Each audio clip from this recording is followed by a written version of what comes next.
74 74 22. 22. Yes, or any of our social media handles.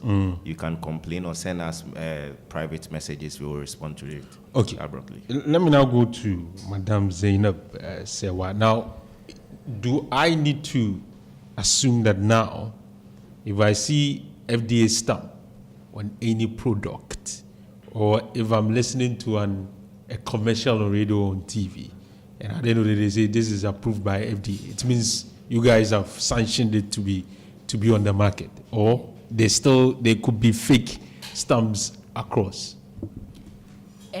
As I was speaking earlier, I made mention of one of our activities that we do as surveillance activities.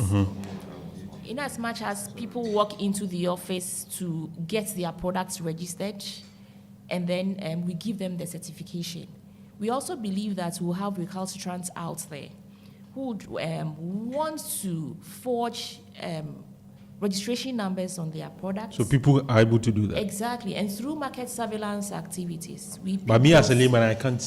That is why we have officers on the field every day. I made you aware that we do not wait for festive occasions to work. Okay.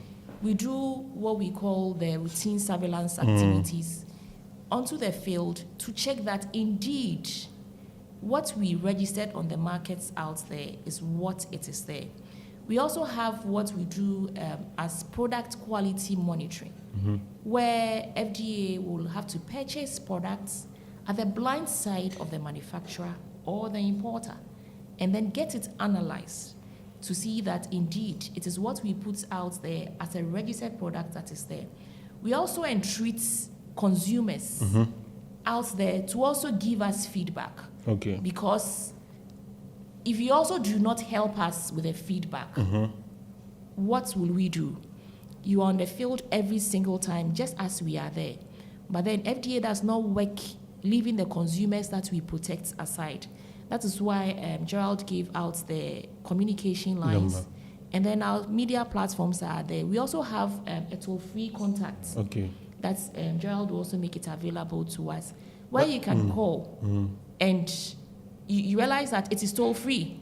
It means that we, as the consumer, we don't even expect you to pay anything, and then we'll respond to your call anytime you see anything on the market. But sometimes do you go to the market to buy some of these items? They have the stamps, and you think they got it from the right source. But in consuming, you realize that they are not wholesome. Yeah. You see certain things. Some people see worms. Some people see all kinds of substance and all kinds of things. Whether in the sachet water, bottled water. Nowadays, I'm sure you've heard a lot of, complaints. What do I need to do if I realize that this is FDA has a complaint desk. A complaint desk that we encourage all consumers to make complaints anytime they suspect or feel the product is not in conformance as to what they expect. It might be safety issue, it might be quality issue. FDA will follow up in due course to ensure that the consumer is safe at all times. So what we'll use this opportunity to do is that we'll encourage consumers to complain when they see things wrong. For every product that has been registered, any manufacturer or importer that has received our letters, it is clearly indicated on it that your certification is not a lifetime warranty that you can always have your products there. When we feel, not a feel as in a sense of feeling, but then when we do our surveillance, we test, we realize that it is not in conformance to the regulation, then your certification can be revoked. You were talking about the hygiene permit where things are not, yes. If you have a hygiene permit, it's valid for a year. And then along the line, realize that you are not in conformance. Your certification can be revoked. The same thing applies to product registrations and then product registrations as to products on the market, either being food or drugs or cosmetics or whatever. So if clients are also able to inform us that for this product, we bought it and then we suspect that maybe it's been adulterated or it is something is being added to it, or you suspect anything false, you have to let us know. Okay, we'll be ending the conversation very shortly, but if you have any question, maybe there's something that is bothering your mind, we would like you to send us your WhatsApp message and ask those questions on 0548 501 584. The FDA officials are here with us. They have talked about products, they have talked about the surveillance that they undertake periodically. They have talked about what we need to check and when we need to observe if you go to our favorites or our eateries, etc. But if there's any question bothering your mind that you want to seek clarity on, you can send me a WhatsApp message. Please don't call. Just send me a WhatsApp message on 0548 501 584. 0548 501 584. If you send me your question, I'll read it out to them, and then hopefully they will provide you an answer. This question goes to Gerald and Doc. There's an issue of aphrodisiacs on our market. A lot of places, or sometimes you see a lot of women carrying it and selling it through our communities, especially the ones that is known to boost your sex performance. We have a lot of them on the market. The question is it that FDA is unaware? Why can't you deal with all of these people? Just remove all of these items from our market. Why are they still very visible if you go to various, I'm sure you know the advantage areas across. Yes. Okay, yes. So what you are saying is true. Most of the time when you are walking or when you are driving across the streets, you see some of these women carrying some of these products, either sex enhancing medications or breast enlargement and all that. FDA, we are after these people. Recently, one lady on TikTok, which probably, if I don't know the ethics, if I can mention the name. You can. Shekel One. She was all over TikTok making noise about manhood enlargement. If you are a man and you can't perform and you want your manhood to be enlarged and all that. So we tracked her down and she was arrested. She was arraigned before court. She was given 15 years or pay 7,500 penalty units, which is equivalent to 90,000 Ghana cedis. So fortunately for her, the TikTokers came together, made contributions, and made that payment to court. So most of the time we arrest some of these culprits, and they are either given a huge administrative fine or they are put before court. But you know the society we live in. You strike here today, the few moments, everything will be restored. But the next time you come back, you see. But let's talk about the customer clinically. What is the danger associated to these items? If I'm someone who patronizes some of these things, is there any health hazard that I may be risking myself to? Yes. So if you're a consumer and if you're a man, a woman, and you consume some of these items, the reason why products are registered with FDA is not just the issuance of a number or certificate. Most of the time, these products go through rigorous research to ensure that what are the components of these products and what are the dangers associated with the consumption of these products. So we check for the safety, efficacy, and then the quality of the product. So when we realize that the product contains certain active ingredients that are not good for consumption, such a product will never be registered. So all these products that you see on the market, most of them are not registered because they themselves know that the component in it, when we take it to FDA, there's no way they will register for us. So you, the consumer, we will plead with you that when you are purchasing or patronizing these products, look at FDA certification on these products. Are they registered? If they are not, why consume them? Because you are endangering your own health. So you have to first check if it is ready. If it is not, as Madam said, we have a front desk that you can even help us. Report to us that, no, I've seen these products here, and I realize that they are not registered. Can you follow up for us? And FDA will do that, exactly that, and then track such people down. Okay, now this one has sent his message. He said, my name is Frederick. Some time ago, I wanted to open a food joint, but the processes to attaining certificate was too rigorous. I want you to ask the officials, clearly, what are the clear things I require in order to secure a certificate for such a food joint? He wants you to, because he said the process, they were telling him, go, a lot of things. He wants to understand so that he knows that when he's going, he's well prepared. What are some of the things he needs in order for him to be able to secure that certificate? Maybe we should clear the air in issues concerning it is rigorous. We are giving you, whoever, a manufacturer, to give out a product, sell a service where you are going to serve food to consumers that do not live in your homes.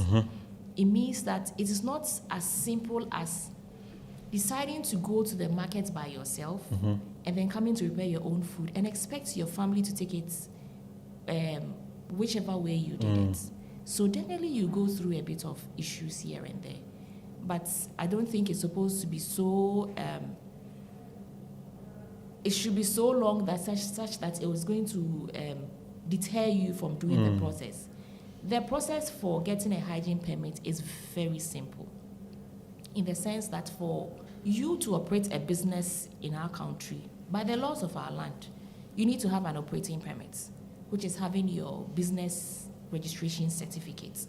It is by law that you want to operate a business and you don't just get up and then do it. Then FDA will ensure that you have that as operating. Then you walk to the office. You need to tell us that you want to open a food service establishment. And it's not just by word of mouth. It has to be documented, such that tomorrow you do not come to tell us that I did not say it. So you have to write it. Then you need to do your health screening. You, the individual. Exactly.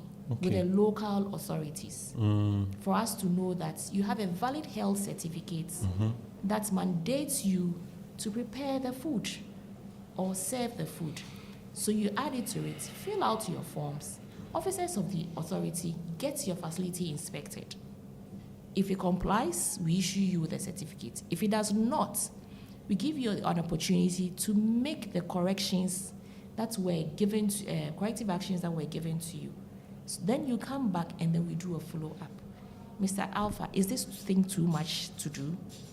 We're only ensuring public health and safety, such that the consumer will be confident in purchasing the products.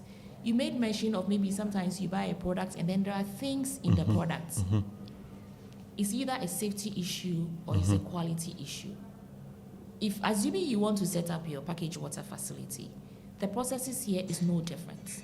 Why? Because we also want to reduce consumer complaints. We want to reduce consumer dissatisfactions and then increase consumers' confidence in the authority.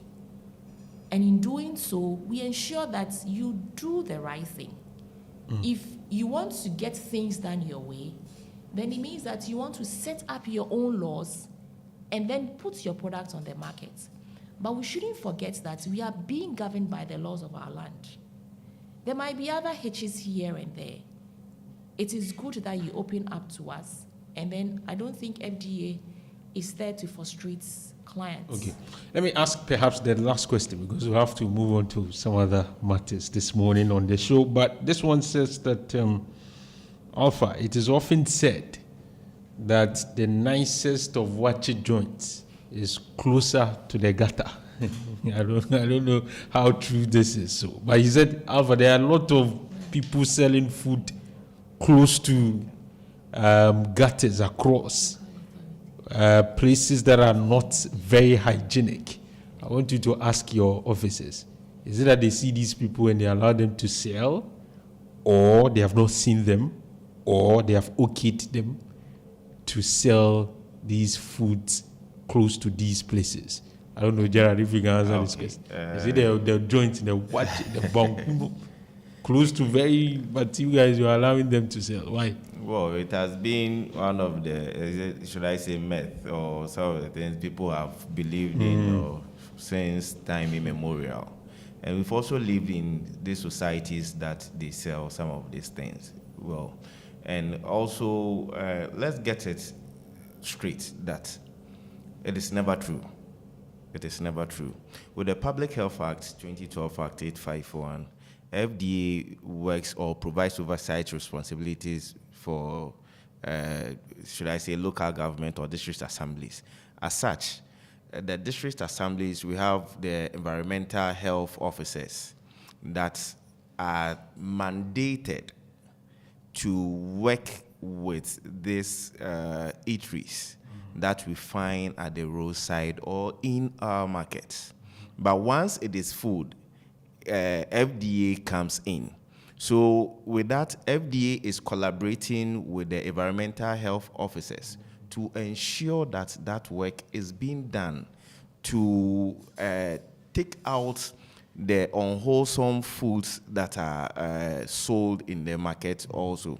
And with that, we have this street food vending permit that I initially mentioned, that we are working hand in hand with them to make sure, or to assist them, let me put it that way, to assist them to execute such an activity. So it is never true that the food sold at the roadside or a gutter side, that's the best food. Let me give the last word to Doc. So can I add something? Yes, please, let's wrap up. For that consumer and for every other consumer, as Gerald said, the street food vendor permits, we've started issuing them. There are facilities and food joints in Kumasi here that has the sticker. So unfortunately, we don't have one to show you. Okay. But then it has FDA logo boldly written on it. We entreat vendors to look out for it. When they do that, it will push all of them to move for the vendor permits. Okay. So I guess we'll have to end here, but Doc, yes, in 30 seconds, your concluding remarks. Okay. So I would like to plead to all consumers and everyone. And during this festive season, Zainab initially said that FDA, we do not only act on festive seasons when there are seasonal occasions, but we are always on the field. But during festive seasons, a lot of people come out or place a lot of unwholesome products on the market. Some are defaced products. You see that the product had expired, but they will deface the expiry date, prolong it. So whenever you are buying a drink, food item, a canned food or anything, kindly check on the expiry date.